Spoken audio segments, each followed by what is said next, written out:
तो हेलो बच्चे, एक बार फिर से सामने आ गए हम आपकी नई क्लासेस के साथ। अब तक हम लोग हिंदी क्लासेस ले रहे थे, आज से इंग्लिश क्लासेस चलेंगी। पहला जो ये टॉपिक हमारा वो है सेंटर आइडिया। पहले सेंटर आइडिया है माय मदर एट 66। ठीक है, इसको जिसने कंपोज किया है वो है कमला दास जी ने। देखिए ये कमला दास है, हमारे इंडिया के बहुत ही फेमस इंग्लिश पोएट थे। इन्होंने अपनी माँ को लेकर इस पोएम को इस सेंटर आइडिया को लिखा है। ठीक है, और बहुत ही अच्छे तरीके से हमने आपको यहाँ पे लिखा है। ये आप जल्दी से लर्न कर सकते हैं। पेपर में आपको 4 से 5 नंबर के पूछे जाते हैं। आपको जितने भी सेंटर आइडिया हम आपको लिखाते रहेंगे। देखिए थोड़ा सा हम आपको बता देते हैं कि इस पर है। ये अपनी माँ को खोने से डरते हैं कि मेरी माँ की एज हो गई है, मैं उन्हें खोने से डरते हैं। जो राइटर होते हैं उसी बेसिक कहानी है। फियर पे ये कहानी, लॉस पे कहानी, मतलब वो माँ से अपने खोने डरते हैं। आप हम भी डरते हैं जब मेरी माँ की, अपनी भी माँ की एज जब हो जाती है डरते हैं। सेम कहानी बेस उसी पे। चलिए, द पोएम माय मदर, ये पोएम किसकी है? मेरी माँ पर है। और एट 66, जो कितने साल की हो गई? 64 साल की हो गई है। राइटर कह रहे हैं 64 साल की हो गई। इज कंपोज बाय, इसको कंपोज किया उन्होंने, लिखा।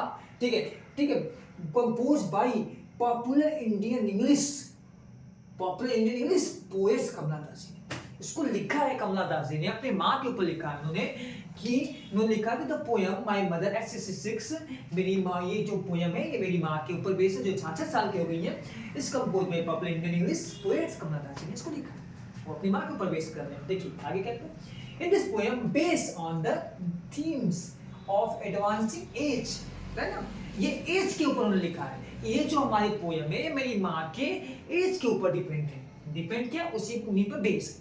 ठीक है, एंड फियर ऑफ लॉस, मैं डरता हूँ इन्हें खोने से। ये मेरे मन में हमेशा एक डर रहता है कि मैं हमेशा इधर उधर रहता हूँ, मैं इन्हें कभी भी खो सकता हूँ क्योंकि इनकी एज हो गई है। And separation associated with it, ठीक है, क्योंकि मैं इनकी एज दिन ब दिन ढलती जा रही है तो हम कभी भी इनको खो सकते हैं। ठीक है, the poet undergoes a emotion, poem क्या इमोशन में है, मतलब वो अपने इमोशन को जाहिर नहीं कर रहे हैं, वो लिख के बता रहे हैं इस चीज को।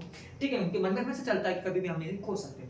When see हर मदर, जब भी वो अपनी माँ को देखते हैं, जब भी वो अपनी माँ की तरफ देखते हैं, ठीक है, her mother ageing and the feel, उनकी एज को देखते हैं, महसूस करते हैं, फील करते हैं। द पेन, दर्द महसूस करते हैं, अपने मन ही मन में करते हैं। Of separation at the thought of losing, और सोचते हैं कि कभी भी हम इन्हें लॉस्ट हो सकते हैं। ठीक है, हर सी also wish for the lost beauty, वो सोच रहे हैं कि इनकी जो ब्यूटी थी, जो ये ज़्यादा एज की थी तो सुंदर थी, और दिन प्रतिदिन ये एज इनकी ढलती जा रही है तो वो अपनी ब्यूटी को भी खोती जा रही है। ठीक है, यूथ ऑफ हर मदर, ठीक है, हर माँ की एक यूथ होती है, हर माँ की एक विश होती है, हर बच्चे की माँ ही अपनी फेवरेट होती है। तो वही बातें बोल रहे हैं। तो ये पोएम, ये जो सेंटर आइडिया हमेशा पूछ जाती है, मैं मदर से हर साल आती है। तो अच्छे से देख लीजिएगा, एक बार पूरा पढ़िएगा, उतारिएगा, 100% पूछ जाएगी। ये गारंटी के साथ हम आपको करें, 100% ये पूछी जाती है आपको। ठीक है, और एक चीज़ और याद करिएगा, जो राइटर है उनका नाम ब्लैक पेन से जरूर करिएगा, ये हाईलाइट जरूर करिएगा। ठीक है, कुछ पॉइंट्स हाईलाइट जरूर की जाती है ताकि आपको पता चले किस रिलेटेड क्या है, ये किसने लिखा है। ठीक है, जैसे माई मदर है, इसको भी आप हाईलाइट कर सकते हैं। ठीक है, तो इसको हाईलाइट करके पता चलेगा कि क्या मेन टॉपिक्स है। Thank you.